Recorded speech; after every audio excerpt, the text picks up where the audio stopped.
This is The Weekly Set, the official podcast of TheTotalScreen.com. Episode 190, recorded January 18th, 2019. Hello, everybody, and welcome to The Weekly Set, the official podcast of The Total Screen. My name is Tyson. I'm your host, and joining me today, as always, is my partner in crime here at The Total Screen, William Rohrig. Hello. So, today we are going to be talking about True Detective and The Good Place. The Good Place we've been talking about, as usual, off and on, whenever they have an episode. But True Detective is a new one for us to talk about. We both watched the first season. Well, I don't think you watched the second season, did you? No, people said it was horrible. I'm not wasting my time.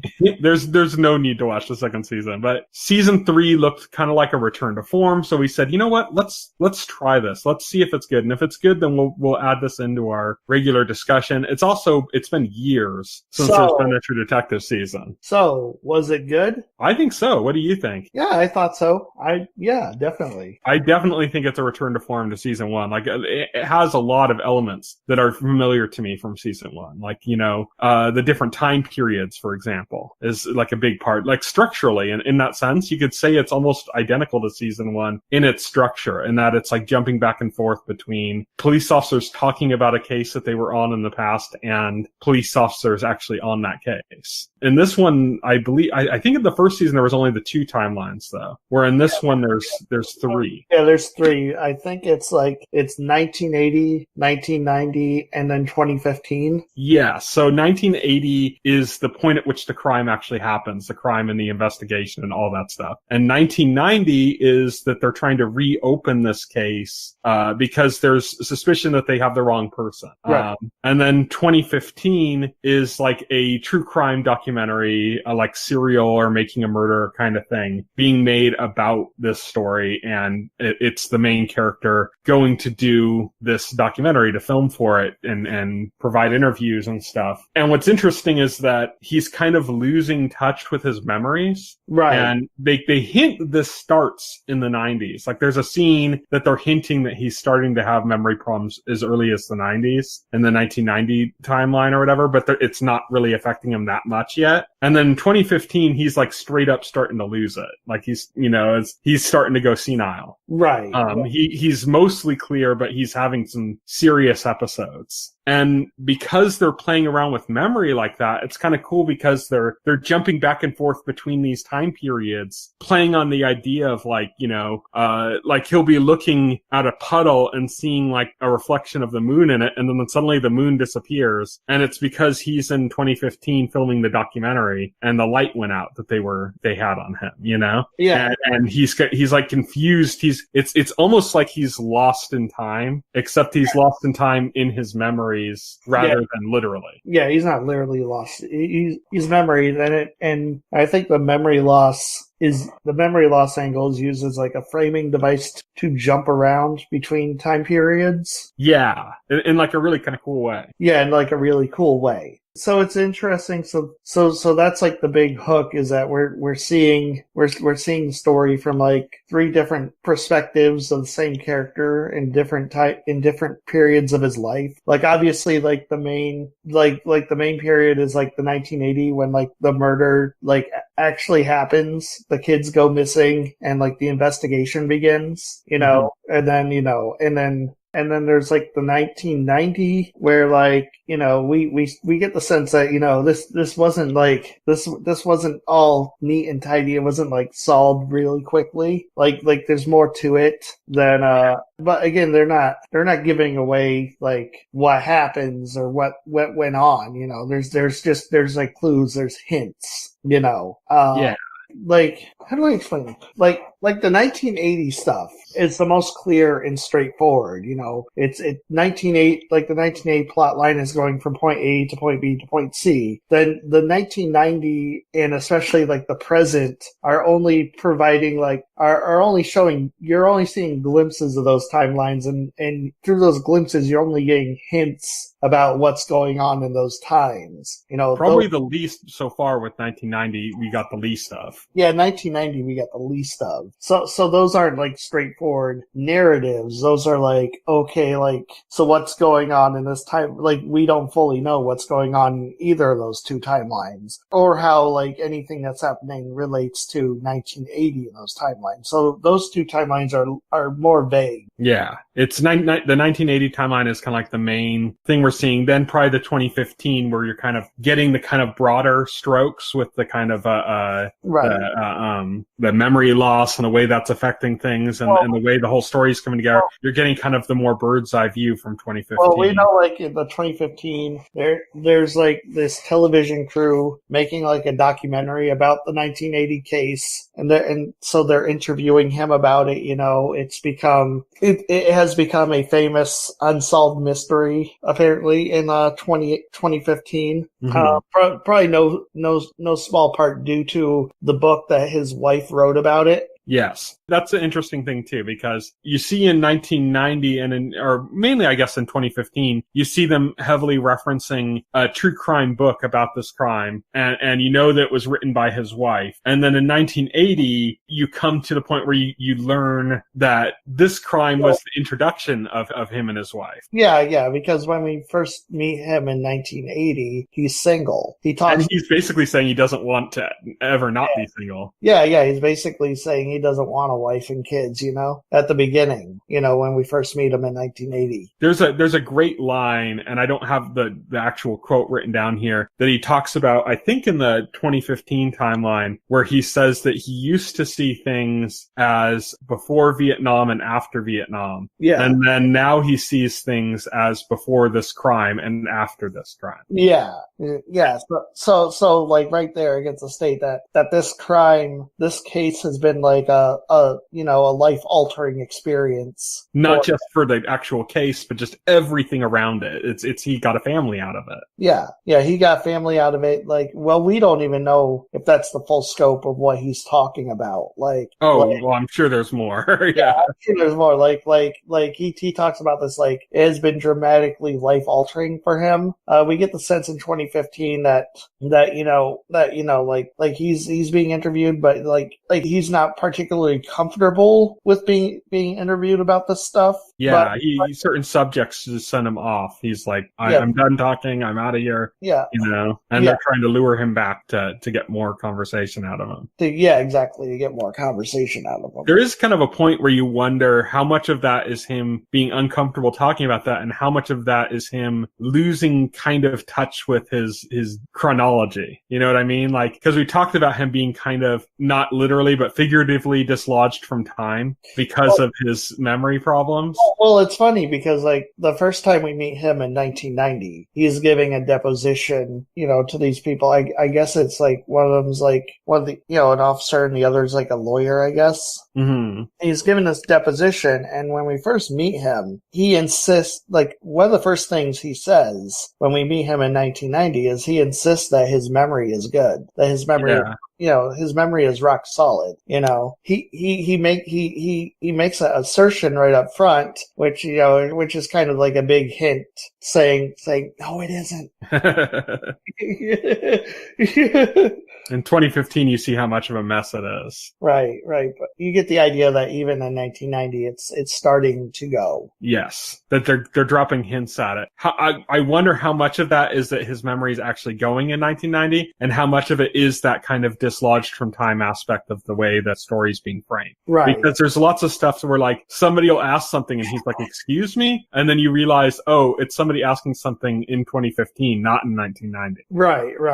And so that kind of stuff might be some like the hints about his memory loss. It might be more of that, might be more of the framing device of 2015, but they're hinting towards the fact that he actually is starting to have memory problems in 1990. Right. Yeah, they're hinting at that strongly. But it's still early on. Like he's actually got he starts with a pretty remarkable memory, so he has bad memory by 2015, but in 1980, he's super sharp with his memory. Right. He's beyond the norm. We also know that in 2015 his wife is dead. Yeah, he's lost his wife. They talk about.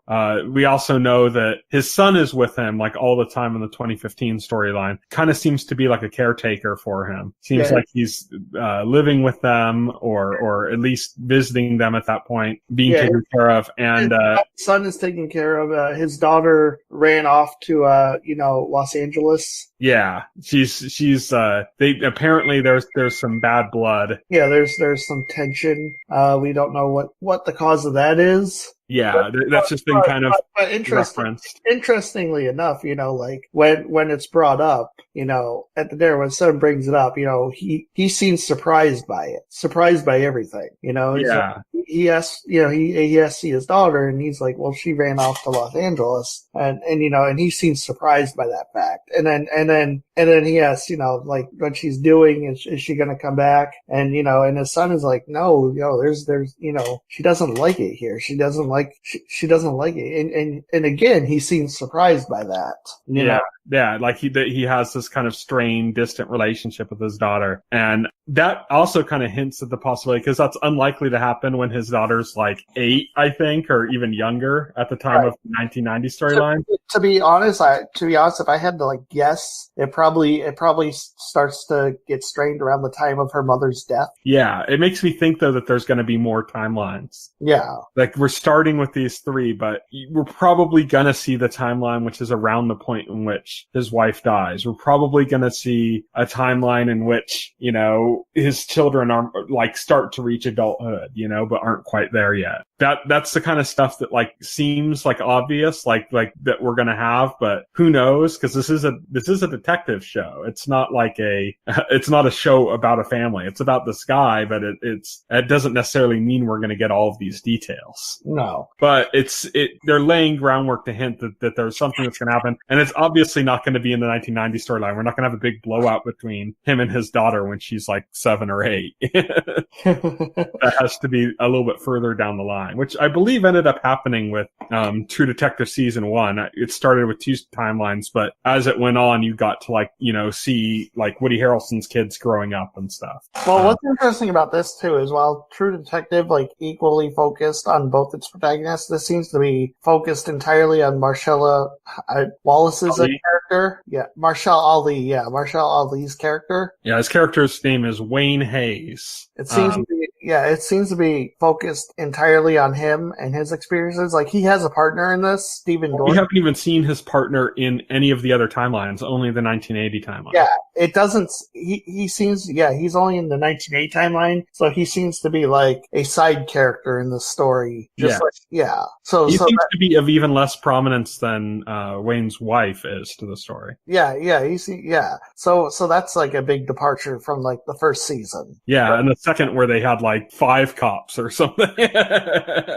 They just kept introducing like, oh, here's another grizzled cop. Here's another one. Here's another one. We get the idea that I mean they obviously like have a relationship, but I get the kind of feeling like they don't have much of a relationship outside of work, Mm-hmm. I want to talk about some of the themes that this season is starting to evoke already. So first off is there's a lot about Vietnam in this season. Yes. Both of the detectives are Vietnam veterans. There's one of the early suspects that seems like he's kind of like the obvious scary, like this could be a suspect kind of person, is also a Vietnam veteran. Yeah, we know Wayne is a Vietnam vet. He was a recon soldier, so he'd go and track, which is kind of fascinating because you see that behavior in the 1980 investigation, that he'll just kind of wander off and follow a path that other people don't notice and ends up finding the body of the boy. That we should say the story just really quickly without summarizing everything. The crux of the mystery here is that 2 children disappeared. Yes. And they went off on bikes and their father told them to be back by 5:30 before dark. They didn't come back. So they started an investigation to find them. Eventually they ended up finding the boy dead. And you gotta remember this is 1980 before like people were really too concerned about kids going missing or stranger, Stranger danger, yeah. like before Stranger Danger became like a pop culture thing. So people were more comfortable with, with their kids having more freedom. Yeah. So the son is found dead. The daughter is not found. And we know, at least as far as to the 1990 timeline, that she still hadn't been found because there's evidence that comes forward that she's still alive. There may be evidence that she's still alive. Like they find fingerprints. Well, there is evidence. It's just not clarification. Well, we don't know that she's alive, but there is evidence in fingerprints. There's fingerprints, but fingerprint evidence also isn't infallible. So yeah. So we don't. It's like it's not. We don't know that she's still alive, but there's evidence that she's still alive. There's evidence, yeah. There may be. So there's a chance that she's still alive in 1990. Yes. We don't know. No idea about 2015. Yeah, we have no idea about. Yeah, exactly. We don't. That's not even brought up yet in the 2015 storyline. Like they haven't even mentioned the fact that she could have still been alive in 1990 in the 2015 timeline yet. Which begs the question, like did the 1990 lead, did that end up going nowhere? We don't know, Yeah, it's hard to tell. There's still a lot. Obviously, it didn't come to something conclusive because there's still a lot of mystery being discussed in the 2015 timeline about the idea of like who could have killed the boy.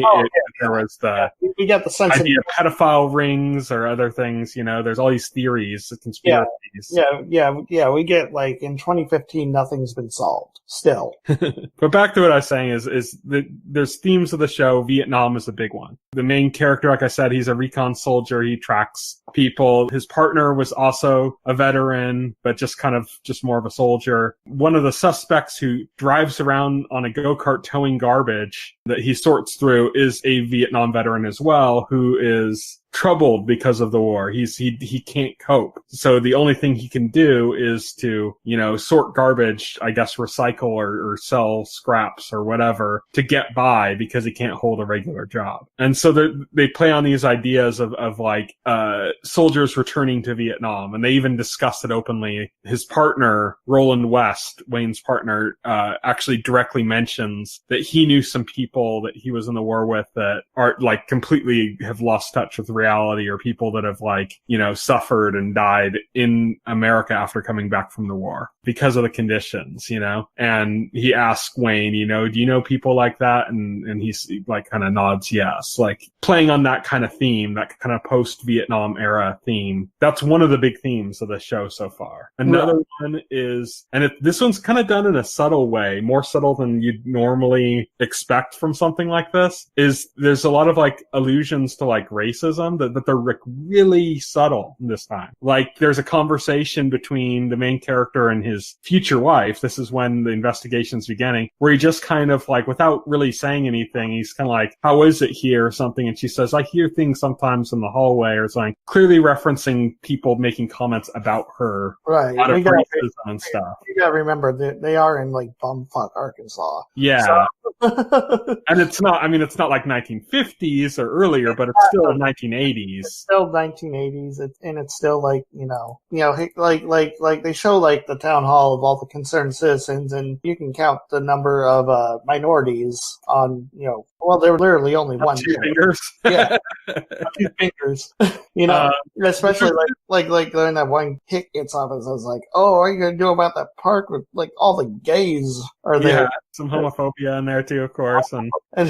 But the other thing that I noticed that maybe this is just me and I picked up on it wrong, but did you notice that the father of the 2 children, they're kind of playing him off a little white trash-ish? Yeah. But there's a scene in which Wayne kind of reaches out and touches his shoulder or something, and the father kind of reacts in this weird way, like almost like he's disgusted or something. And it happens like really quick. It's not addressed. Nobody mentioned. There's no it's very subtle, but it just seems like there's like this racist undertone to it. Right. You realize, like, in there, like he's not exactly happy with these detectives in the first place. Yeah, this is like early though. This is like before the detectives, so to speak, overstay their welcome for him. This is like even in the beginning, he seemed kind of disgusted. Well, they overstay their welcome as soon as they show up. Literally, he's not happy to see them from the jump. You know, because well, I guess like in the first minute he's relieved, but when they start asking him questions, he immediately gets annoyed. He immediately gets on the defensive, gets angry. You know, like he's just not very cooperative from the beginning. Yeah, there's one scene in particular though, and it's right at the beginning in which they it seems like a subtle play at the father perhaps being kind of a racist and not liking this one, not both the detectives, but the one in particular.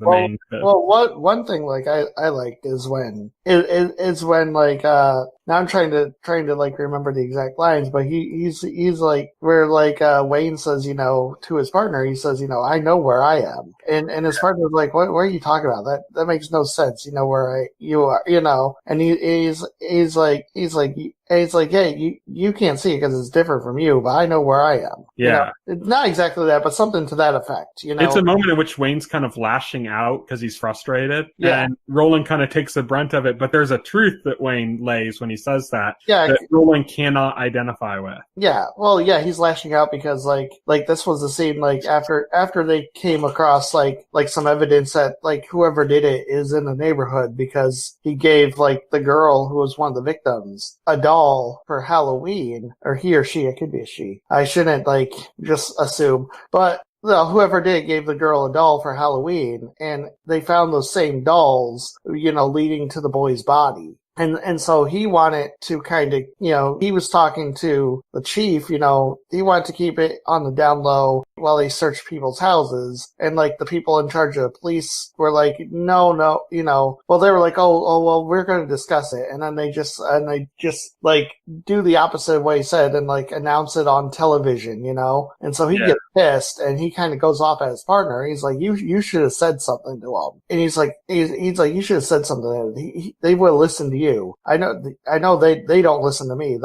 They never listen to me. And he's like, and his partner's just like, what the fuck do you expect me to do? And he's like, they'll listen to you. You know, they're your tribe. You know? Yeah. It's an interesting moment because Wayne's kind of in the wrong and lashing out at his partner in that point because his partner really didn't have any power either. Right. But in doing so, in lashing out, there is a truth that's exposed there that Roland can't relate to because of the era and also because of his own life experience. He just doesn't have that same life experience to draw upon. And it's in an era in which they never encouraged you to draw upon life experiences that you haven't had. So it plays on that kind of idea. And that's what I was saying. Like another one of these broad themes. We have Vietnam and kind of in allusions to racism. Right. Another big theme that I've noticed throughout this is the satanic panic. It only comes up, I don't know if it's it only comes up once because like this kid has a Black Sabbath shirt. It only comes up directly once. Right. It comes up indirectly a few other times. The one direct time in which it comes up is that, a kid, one of these teenagers that gets interviewed has like a Black Sabbath t-shirt and they talk about, you know, Black Sabbath being like a satanic mass and kind of like, why would you wear it and stuff? And he's just kind of like, it's just a band. Like it's the name of the band I like, you know, but there's other allusions to it. One in particular, and this is where I think they're drawing upon a case from, I think it was from the 1990s that, in which a bunch of, Dungeons and Dragons players were convicted, many believe wrongfully, of like murdering somebody. Right. And it's a really famous case. And that's where one of the other subtle pieces of evidence comes in, which is that when they're in Will's room, he has a Dungeons and Dragons book. Now we think like, oh, we see Dungeons and Dragons and like Stranger Things and stuff like that. And it's kind of seen as like a fun game for the kids. That's kind of through a modern lens. Cause back then there was a lot of like fear about those kind of games and like the like underground groups that were playing them and stuff. That they were like, it was secretly satanic rituals and stuff like that. And I think that was a direct reference to that whole satanic panic aspect. I didn't think of that, but yeah. There was also a few other instances where they referenced what the kids get up to when they're in those parties and stuff. And somebody, I think at the town hall meeting referenced like, you know, they're devil worshipping or something like that, to that extent, where she referenced that, like, they're doing that. Which is, again, it's satanic panic. It's not the idea of actual satanic ritual. It's the idea of people being afraid of the idea of satanic ritual. Yeah, you see people like attributing all kinds of evil to like this park where these kids hang out. And it's like, there's probably not that much going, there certainly wasn't that much going on except for like some dumb kids getting drunk and like. It's a podunk town and their kids going through hormones. Yeah, exactly. They're trying to relieve some stress, which I'm sure like there's tons of it living in that back hole. Yeah.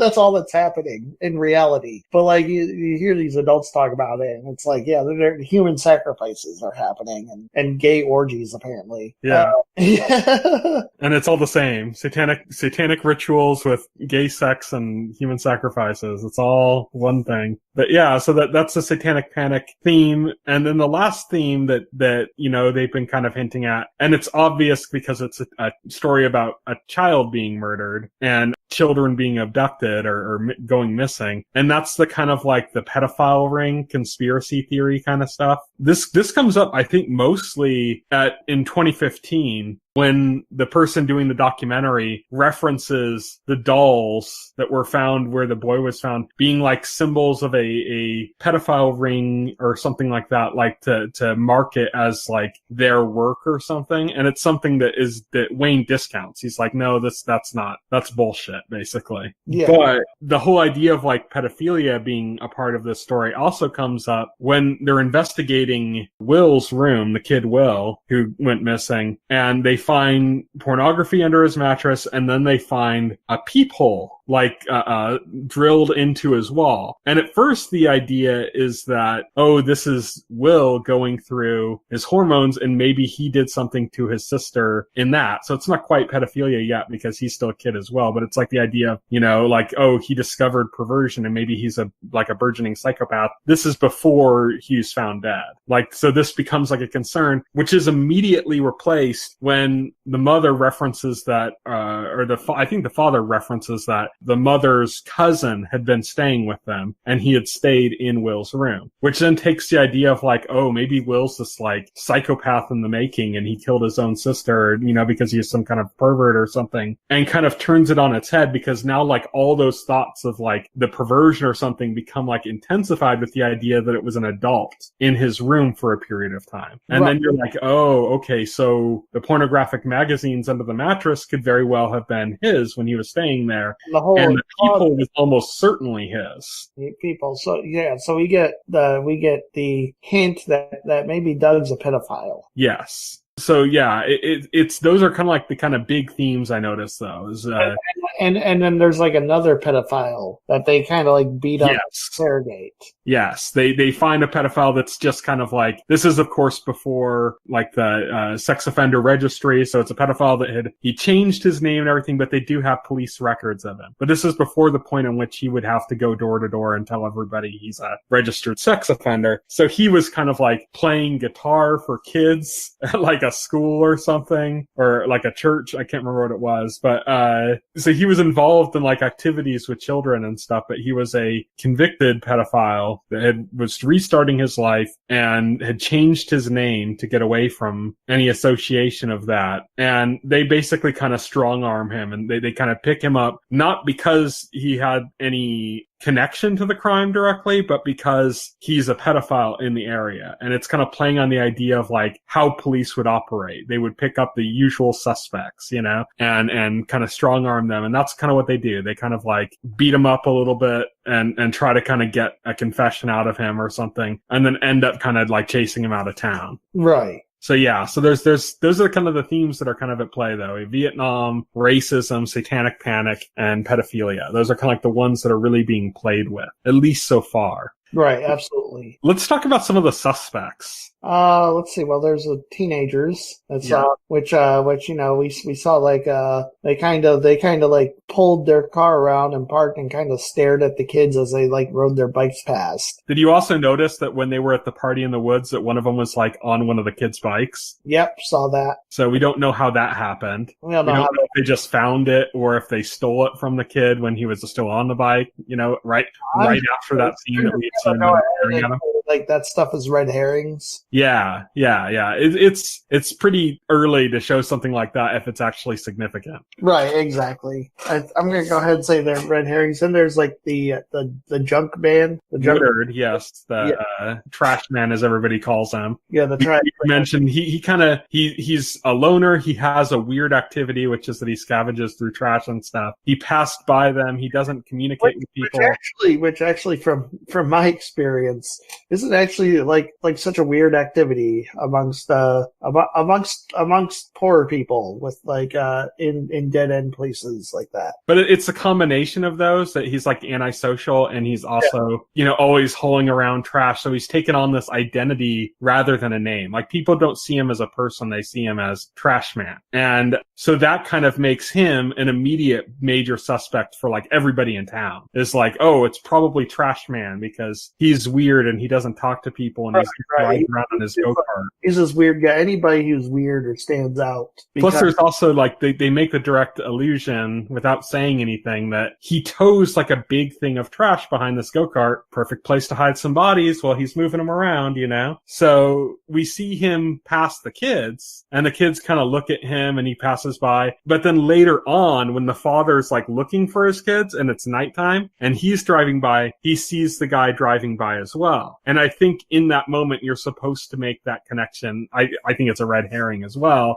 where you're like, oh, he could be holding the kids. The kids could be dead on that in the trash in the back, Yeah, but I'm kind of like I'm kind of like like I ignored that because it's like it seems to be like it's way too early to like get assumptions like that. Yeah. And I agree with you.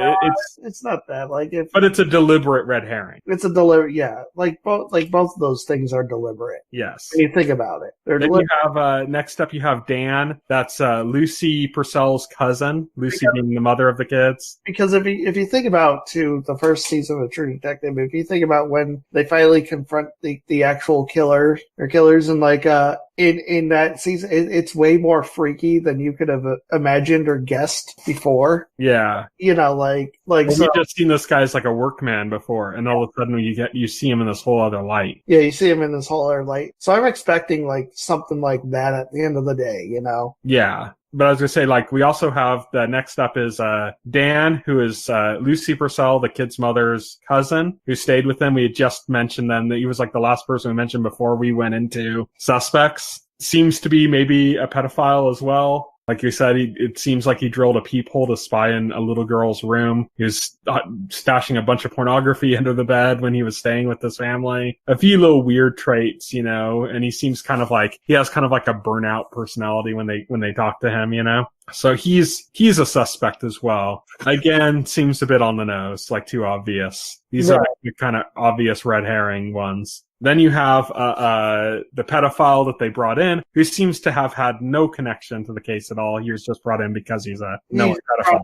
Because he's a known pedophile. Yeah, exactly. And then you have the kind of the ones that are not necessarily brought up as suspects, but are just always going to be what the audience is going to think is a possible suspect because it's what almost always happens in the cases, which is the parents, particularly the father. Yeah, particularly the father. So right now, like none of the suspects they brought up are compelling to me, or like anything that, or they haven't introduced anybody who I'm seriously considering is actually who did it. Or if they did bring him up, they brought him up in such a mundane way that like it didn't even register. Yeah, such a low key way, right? Yeah, like I think it was Henry. I think it was Wayne's son that wasn't born yet. I think he did it. I think he's a time traveler. Oh, okay. I was like,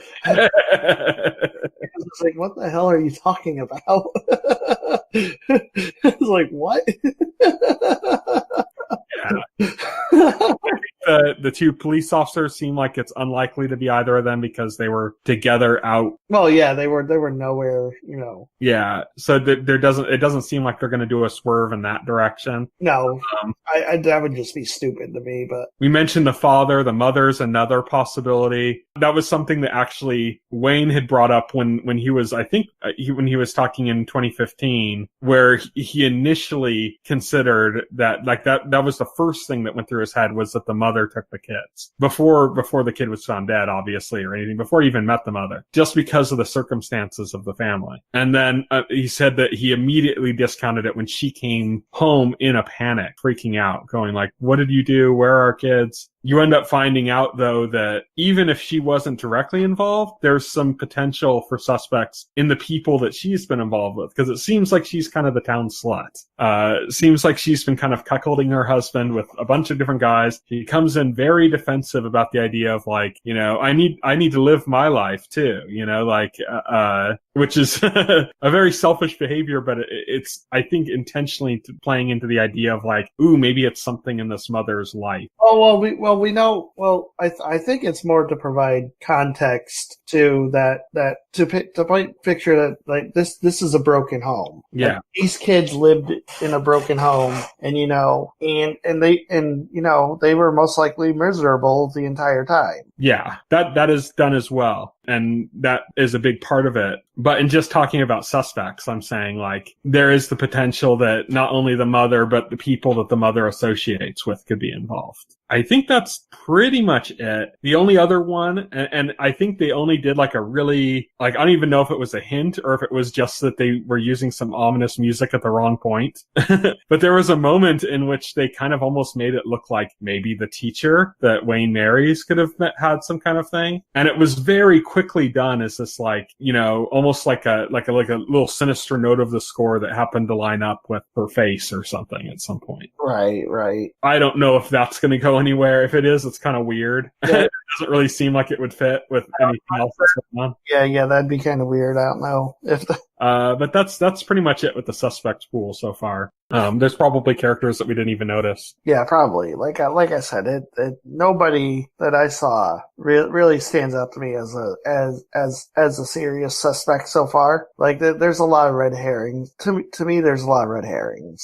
So, I think that pretty much covers it, because we didn't want to go into, like, detail about breaking down every plot element and stuff, at least in this episode. I think we mentioned all the important plot beats anyway. Yeah, so in general, like, what we talked about at the beginning that we both liked it, but what are kind of, like, your thoughts overall, like, having discussed through it now? So my thoughts overall are, I'm enjoying it. I'm looking forward to where it goes.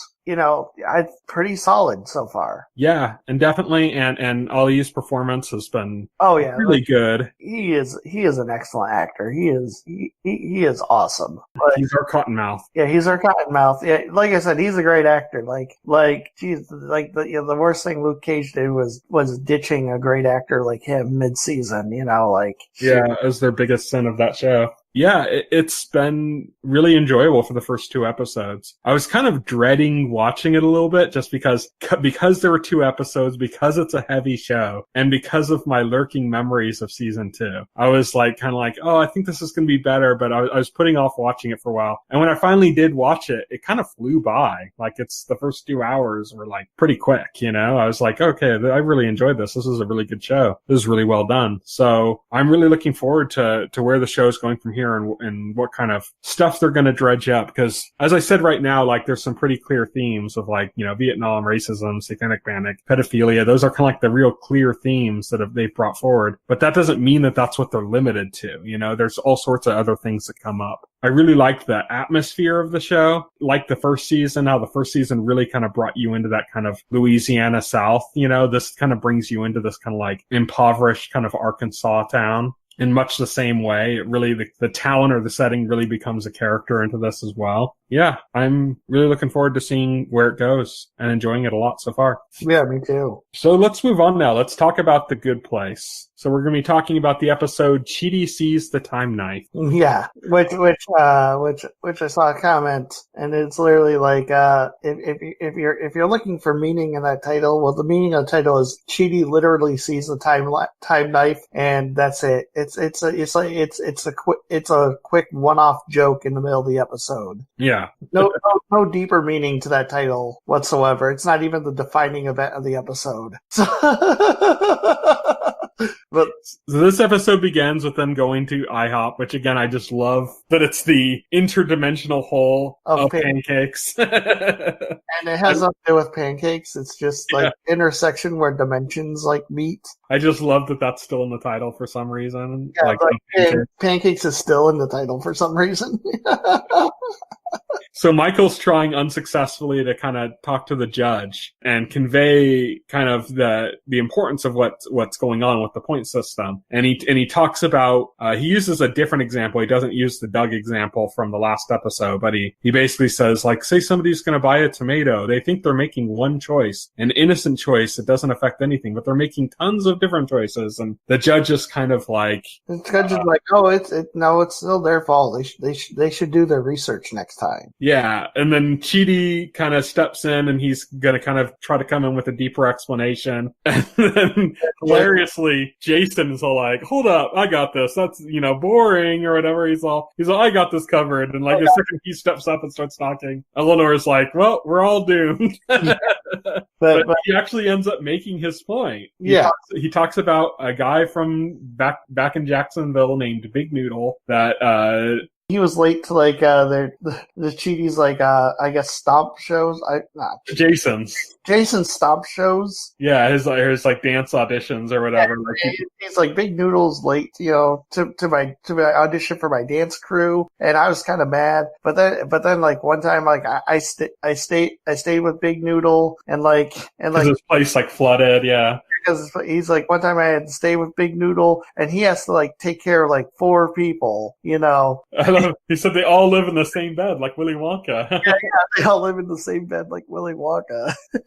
and then Jason kind of like makes a good point, because he's like makes a good point. He's like, and he's like, after he was like, after I saw like what Big Noodle has to deal with, I understood why why he was late to her dance audition sometimes, and then he kind of makes the point that like people's circumstances, they're dealing with like people are dealing with enough shit that they don't have time to Google like a tomato before they buy it. Yeah, not to mention that like doing a Google search in this complicated world could mean a lot of negative points in and of itself. In and of itself, yeah. He has a hilarious part at the end there though, where he said like Big Noodle didn't have time to look into the ramifications of buying a tomato. He's all, not to mention the fact that possession of a non-fried vegetable is a felony in Jacksonville.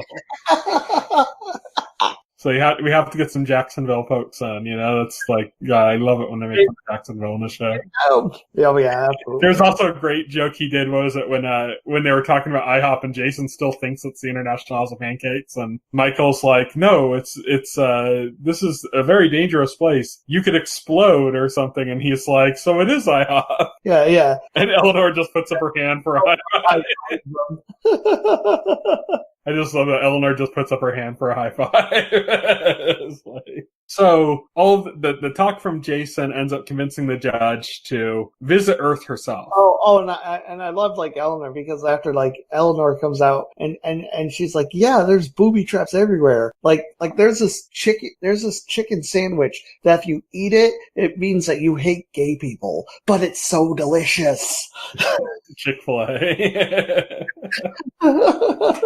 So the judge ends up taking everything that Jason said to heart, and she goes and decides to visit Earth to see for herself. And she kind of pops in or pops out and pops back in immediately, and is like basically like, good Lord, Earth is a mess. She talks about how she visited all these places. She said the last place she visited was a Black Friday sale. They're like, why? Why would you go there? And she's like, the deals. which was funny. She also talked about, she said, the only place that wasn't horrible was Hawaii, and I'd barely left the resort. Yeah. It's like a joke, because that's always the case with, like, if you go on like a cruise or something and you visit these like really poor but like tropical locations, and you think like, wow, this place is amazing, but you never leave the resort, you know? If you leave the resort, you see all like the kind of horrific shit that's really going on in those countries. Right. But you don't see it in the resort. So it's kind of a joke about that. But yeah, so she's like, okay, something needs to be done. Like, this is a real problem. Unfortunately, she decides that if they're going to have this discussion, they need to bring Sean in. Well, unfortunately for the rest of the characters, it's fortunate for us because it's really funny. So, yeah, because Judge decides that if it's going to be like a fair, well, yeah, because like, well, let's first, well, wait, yeah. So after the Judge goes to Earth, she's convinced that the point system is not fair. So yeah, so she decides to bring Sean into the discussions, to Michael's chagrin. He comes in funny too, because he's in the middle of telling the plot to Entourage the movie, yeah, and then realizes that he's been kind of zapped to the to where the Judge is. He goes, I was just in the middle of torturing Shakespeare by explaining the plot of Entourage the movie to him. Really funny right off the bat, but Sean continues to be funny in his typical deadpan evil way. But the Judge's argument is if they're going to make major alterations to the point system, you know, then the bad place has to be involved, right? Yes, as well. And so she brings Sean in and they debate it. Sean argues that there's nothing wrong with the point system, obviously, because everybody's going to the bad place, so why would he have any problem with it? You know, he wants it to stay that way. Yeah, he basically, his argument is that, you know, the same thing that the Judge had brought up before she went to Earth, but like a more nuanced version of it, which is just people make choices. It's their choices. Yeah. And they get the points assigned to them for those choices. Michael's making the argument that, you know, of course, that things are more complicated. Around this time, Chidi falls off the falls off the surface or whatever, because it's all disguised. Like, everyone was freaking out about being in the IHOP, and so the Judge made it look like just an IHOP at first, and then like a boardroom where they were having the meeting. Chidi stands up, walks, accidentally falls off the edge. Because and again, this is the second time I have it, because Chidi gets up to make a point, to make like some philosophical point, and he gets cut off again, this time by literally falling off the edge. Yeah. And he's like zipping around through different dimensions, like, because of that. Janet ends up catching him and throwing him back into his chair, and then he's freaked out. He's like, I saw billions of dimensions folding on top of each other. And Michael is just like, yeah, you saw the time knife. Yeah, we all saw it. We've all seen it. Big deal. Deal. Yeah, that was it. There's the title. That was literally it. There's the title of your episode. Chidi's like, well, anyways, when I fell off and I saw the time knife, he's like, I saw the time.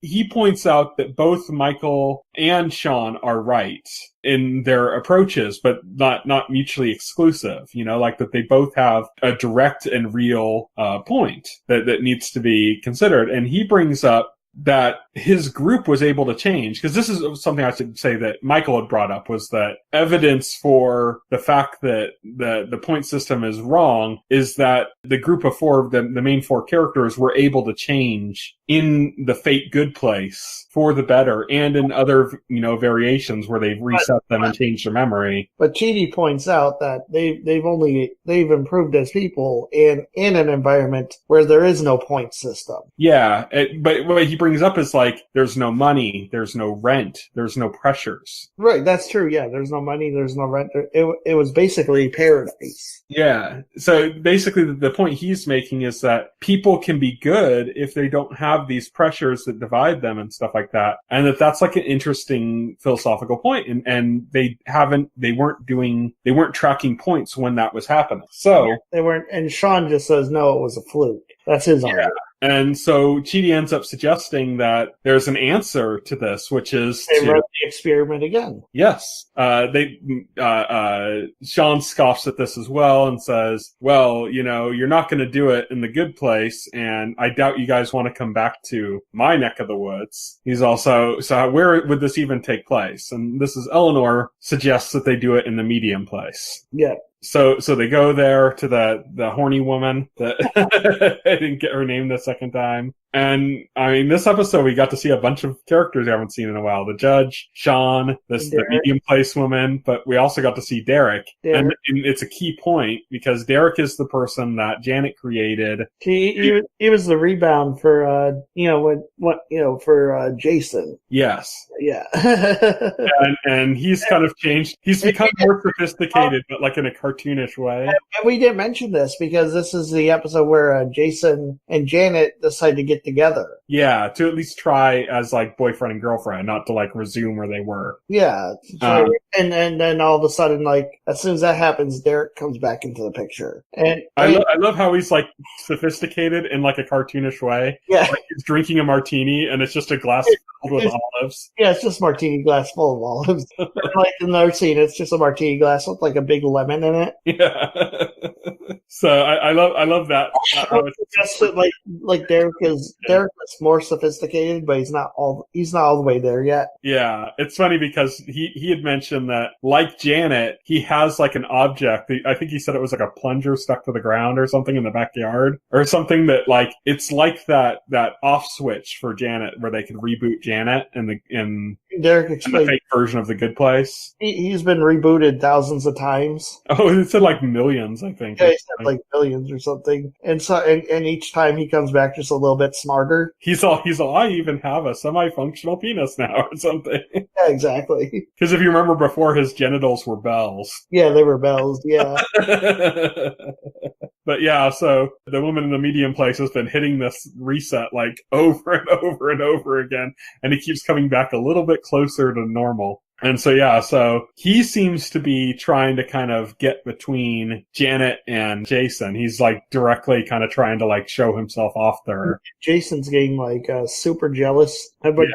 Janet seems oblivious to Derek's intentions. She seemed a little concerned about the resets. Yeah. But not like in a romantic way, but more like as she explained it to Jason, Derek's kind of like her son because she created him. And that kind of seems to be the emotion that she's showing when she's hearing about the resets. It's like, what has she been doing to you? Like, this is horrible, you know? But yeah, so he's kind of in the picture as well. But the important point of him showing up is that they're trying to figure out how they're going to populate this new good place that they're putting in. Yeah, because in the backyard of the medium place. The last time he did it, it was populated with demons. Yeah, and Michael suggests residents from the good place, and Sean, of course, objects to that. Without it being an actual bad place like it was in the first season, Sean, of course, and the demons obviously aren't going to do anything to help the experiment in that direction. Right. So they're not going to do anything to help it. So it can't be demons again. So what they end up deciding to do is have Janet just create people. And she does. So we see her create one person on their top. They kind of like, they make it look like it's like she's pooping or something. Yeah, yeah.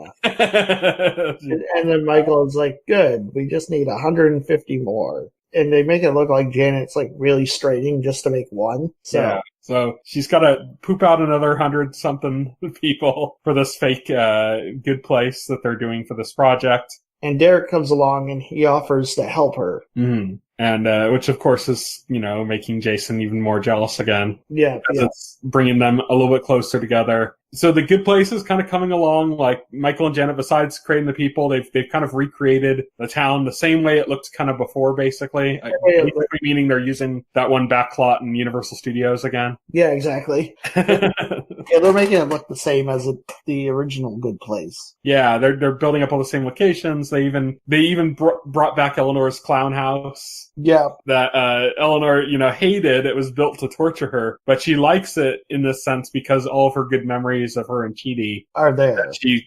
re-experienced were from that house, so she's okay with it for that reason. But when they're building the town and everything, and you get to Michael's office, and he's waiting for the first candidate of the 4 people that they're going to test, and he's kind of in waiting. It's funny because you see a little behind the scenes aspect of the way it works, because he's just sitting there like in a trance, just like staring at the wall, like the first person, like he's already there, but it's like he hasn't been fully loaded yet, like it's a computer program that hasn't been fully installed yet. It's just the icon. Right. while he's waiting for that all to happen, he gets a video call from Sean, who talks about how he's fully confident that he's going to win this wager, and that when he does and he takes those 4 people, he's going to torture them. Michael's like, oh, probably something unoriginal again, like the penis flatteners and the bees. And he's like, why don't you switching it up and get the penis bees? Yeah, well, get the teeth flatteners and the bees with penises. And like, Sean's like, don't be ridiculous. And as he's taking notes. Yeah. But then he reveals that part of his plan to torture them, he is changing it up, is that he's going to make it a betrayal. He's going to have a person that looks like Michael. He made like a skin suit for the real, basically. A Michael skin suit. He said, my engineer said it was impossible, but then I killed them to make the use them to make the suit. Yeah, I used them to make the suit. And so he has like this Michael suit for one of his demons, and basically it's going to have Michael being the one inflicting all this torture gleefully upon them, and then the feeling of betrayal will be added to the actual punishments. Michael's like, oh, well, then I'll just tell them ahead, and he's like, well, no, something you did create was to memory wipe them so that they can't remember, and it's like, so we'll just do that. He's like, thanks for inventing the memory wipe for us, So Michael's like freaking out now because he's like, God, not only be torture, but they're going to think it's me. So now he's having a nervous breakdown. So yeah, Eleanor comes to visit him and is like, oh, what do we know about this guy? And she's going through and they're talking about it. But then right as the guy's about to come in, he just completely breaks down. Yeah, he just completely breaks down. And Eleanor doesn't know what just happened, so she doesn't know what's going on. The guy that got summoned to the good place, the first of the 4, he's sitting there. You can just hear him in the background going, hello? Hello? Where am I? Hello? He doesn't know what's going on. Nobody's there to greet him. And that's how the episode ends. So yeah, the first person of that 4, though, by the way, just to point out, is a journalist named John. That's all the information we've been given. So we'll have to see what ends up happening, who else is brought in, what other characters are there. But it's interesting. I think next week's episode might be the last episode of the season. If the first episode, which was an hour long, is counted as 2, then it would be episode 13. And so far, each season's been 13 episodes. So I think next week's might be the last episode of The Good Place. That's what I heard last week. So next week is the last episode of the season. Yeah. And it would make sense, too, if you think about it. We're kind of at the right point for that. Yeah, we're kind of at the season finale point. Yeah. We're about to get like 4 new people. Yeah, being introduced to them, that would kind of mark a good point for a season finale, because it's another big change. Yeah, it's another big change. But yeah, so that's it for The Good Place for this season. Continues to be really funny. I think we talked about this on the podcast. I'm not sure, but or maybe it was before. But the episode, like you said, it kind of flew by. But then when I was looking back to take notes, I'm like, man, actually a lot happened in this episode. They packed a ton in, like more so even than normal. So, and that kind of goes with a penultimate episode. Usually penultimate episodes are pretty packed. Yeah, that's true. So the penultimate episode of the season, if that is the case, then that makes a lot of sense. So yeah, let's just talk about what's coming up in the week ahead. So we're recording this on Friday, January 18th, 2019. And today, Dynasty came back to the CW. Butterfly debuted on Hulu. Grace and Frankie returned to Netflix. The Grand Tour on Amazon Prime. And most importantly, The Punisher has come back to Netflix for its 2nd season and almost assuredly its last, based on what's happening with Marvel and Disney, regardless of its quality or viewership, I should say. Tomorrow, Saturday, January 19th, Dynasties. It comes to BBC America. This is actually a miniseries kind of in the same family of like Planet Earth. It's like a nature documentary miniseries. From the makers of Planet Earth. It's the same family. Sunday, January 20th, 2019, Shameless returns to Showtime. Black Monday debuts on Showtime. S-MILF returns to Showtime. Crashing returns to HBO. That's one that you like. High Maintenance returns to HBO. Charmed, both of our favorite show on the CW, is back. I know you can't wait for the return of Charmed. Oh, I can't wait. I'm super excited. We're going to have to devote the next podcast to just Charmed. And every podcast after. Absolutely. The weekly Charmed. Also, Supergirl returns to the CW on Sunday. Then on Monday, January 21st, the continuing of all of the CW shows coming back, with Arrow back on the CW, as well as Black Lightning, and Justice comes to Netflix. Then on Tuesday, January 22nd, Conan comes back to TBS in its new format. It's now going to be a half-hour show. So it's got its new format. Wednesday, January 23rd, The Magicians is back on Sci-Fi, and Suits returns on USA. Thursday, January 24th, Siren returns to Freeform, Broad City returns to Comedy Central, the other two debuts on Comedy Central, and Legacies debuts, I believe, or returns, I guess. It's mid-season. I think it's for season still. So returns on the CW. And then lastly, on Friday, January 25th, 2019, Unbreakable Kimmy Schmidt returns for its final episodes on Netflix. Kingdom returns to Netflix. Black Earth Rising comes to Netflix. Club de Cuervos returns to Netflix. Medici the Magnificent comes to Netflix. This is like the second season. They're doing kind of a Spartacus thing where each season has its own subtitle. Mm-hmm. Four More Shots Please comes to Amazon Prime, and Strike Back returns to Cinemax. So that's what's coming up in the week ahead. Next week on the podcast, we're going to continue talking about America's favorite afterlife ethics comedy, The Good Place. We're also going to continue our discussion of season 3 of True Detective, and we are going to begin talking about the upcoming season of The Magicians, which will, as we mentioned on what's coming up in the week ahead, starts on Wednesday. So we're going to have 3 shows we're talking about next week. But then, like I said, I think The Good Place ends after that, so we'll be back to 2 shows again. Mm-hmm. Until then, you can reach me on Twitter. I'm at Tyson Gifford. You can reach Will. He is at Voxel Hero. You can check out our Facebook page and our YouTube channel, as well as our site, thetotalscreen.com. You can subscribe to the podcast through any major podcast client like iTunes or Pocket Cast. And the entire backlog of our podcast is available on our YouTube channel, so check that out. Thank you, everybody, for listening. Good night. Good night. If you would like to reach out to us and make a comment, send an email to contact@thetotalscreen.com. Stay tuned to The Total Screen for the very best in genre television.